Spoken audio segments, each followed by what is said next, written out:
Call it a hidden gem, call it an underrated classic, which is like calling it a hidden gem. I call it one game from my youth I could never beat until quite literally 3 days ago from filming this. This is Crystalis. Crystalis. Or is it Crystalis? Keen on my pronunciation of things, and yes, I'm fully aware I'm the same guy who labeled astronomy as astrology in a recent Metal Jesus Rocks video. I'd normally like to look at the Japanese version of the game for the katakana spelling, only in this case you'll find the game in the G section of Famicom titles for Godslayer Haruka Tenku no Sonata. No problem, I'll just put it through Google Translate and, well, I can't say I'm not impressed. Wikipedia says it roughly means Godslayer Sonata of the Faraway Sky. Sonata, a composition for an instrumental soloist, often with a piano accompaniment. Well, if it's accompanied by a piano, it hardly makes it a solo, doesn't it? I digress. Crystalis, as I'll call it for the rest of this video, is a fantastic game, but doesn't come without a few flaws. I'm John Rigg'd, and this is like or unlike Crystalis for the NES. Like. The graphics, brilliant design, brilliant colors, SNK did themselves proud with this one. This game was released when Nintendo publishers had more than enough years of experience to pump out quality games, and this was the measuring stick for excellence in that department. Unlike hit detection, especially in the caves when there are poisonous creatures, I could swear I was far enough away that if I was walking into a grocery store, I'd be too far away for you to pitch me your Girl Scout cookie speech. And it's not like I rolled a 3 on a D20. There's no way you should have touched me.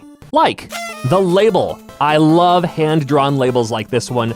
The word isn't epic, but I'm gonna use it anyways, it's epic. Although you look nothing like your character, it's good enough for me. Unlike. Unfortunately, the label doesn't quite tell the story. If you were to stumble upon this title like many others, you wouldn't quite know what it's about. Sure, you can see you're battling some creatures on the ground with your sword, and you can see some kind of floating castle in the background, we'll get to that. But with Nintendo games, it's hard to tell if it's an assured winner based on the label alone, or if it'll blend in with the rest of the games with great labels, but terrible gameplay. Like. The story is actually really decent for a Nintendo story. For once, you're not saving the princess, thank God, but you awake from a cryogenic state and you soon find out that you might be, spoiler alert, are the chosen one to put evil in its place with a variety of swords and magic to use. Unlike, oh my God, the sword system sucks. To me, easily the biggest downfall of this game is the sword system. Although I really do love the choose your own upgrade system. Other games have had it like Willow or like Ys 3. In Crystalis, certain enemies can only be attacked using different swords, so you're constantly going through your menu screen, backing out, hitting someone else, going back in, swapping out swords, attacking something else. It gets very annoying very quickly.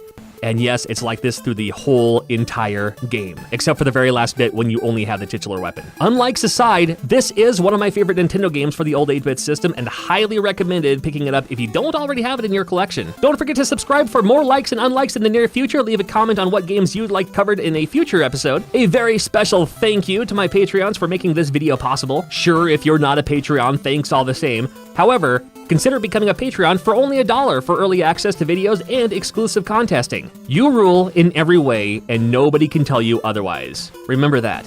Be yourself. I'm John Rigg'd with Like or Unlike. Until next time, have fun, and we'll see ya.